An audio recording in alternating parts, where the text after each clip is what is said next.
Hey YouTube, BR55 here. How's it going? Let's take a little bit of time here today and talk about targets. You know, what you use out the range, what you're shooting at. Uh, Not something that I don't know if a lot of people put a lot of thought into their shooting, but man, of course, it's going to dictate. I mean, if you just got a piece of land that you can go shoot on, and you can go. Uh, you can shoot a group and walk down range and check your target, and come back up range, shoot, adjust your sights, do whatever. That's great, but but that I don't have that luxury. So I use public shooting range. And on public shooting ranges, it's just not feasible. To go down range and check your targets every time. So you need some type of target, some type of way to get feedback, especially if you're sighting in or you're just trying to see how well you're doing as far as your grouping or whatever. Uh, so I've evolved. I started with a pair of $15 uh, Walmart 4-power binos. I recently bought a spotting scope. But what I have discovered is, like, when you're setting up out at 200 yards, say, uh, you and I'll try to inset some footage of the I got a couple of stills of what my targets look like through the spotting scope at that distance. If you're just using regular paper silhouettes, it's going to be, even in a spotting scope, especially when you're shooting 5.56 223, it is really, really hard to see those hits. So you need some type of reactive target. You need something like this, one of these dirty bird targets that gives you an outline. Gives you a nice outline. There's other ones that they, instead of white underneath, they're neon green or whatever. Problem is, this type of target, I mean, the silhouette that it's taped to is fine for 200 yards, but the target itself, the reactive part, really isn't.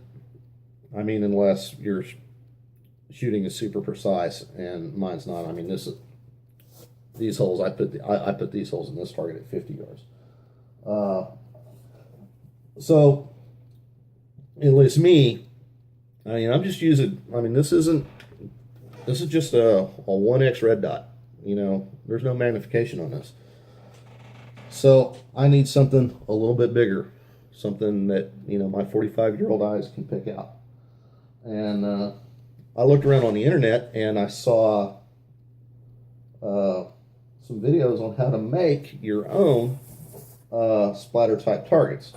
This is my first attempt, the prototype, if you will. All this is a green foam poster board. You pick up a sheet of this stuff. You can get this at Walmart for like $2.50. I put some, well, it's starting to peel off here, but that's plastic lamination that I put over it. And of course, some of the videos I saw, they were using like strips of stripping tape.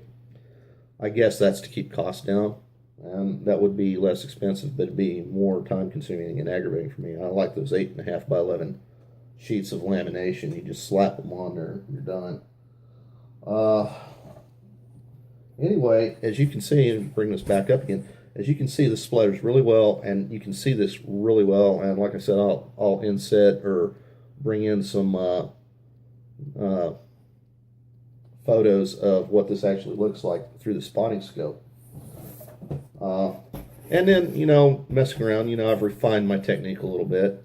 I know my spray painting skills suck, but this is just, again, green foam poster board, lamination.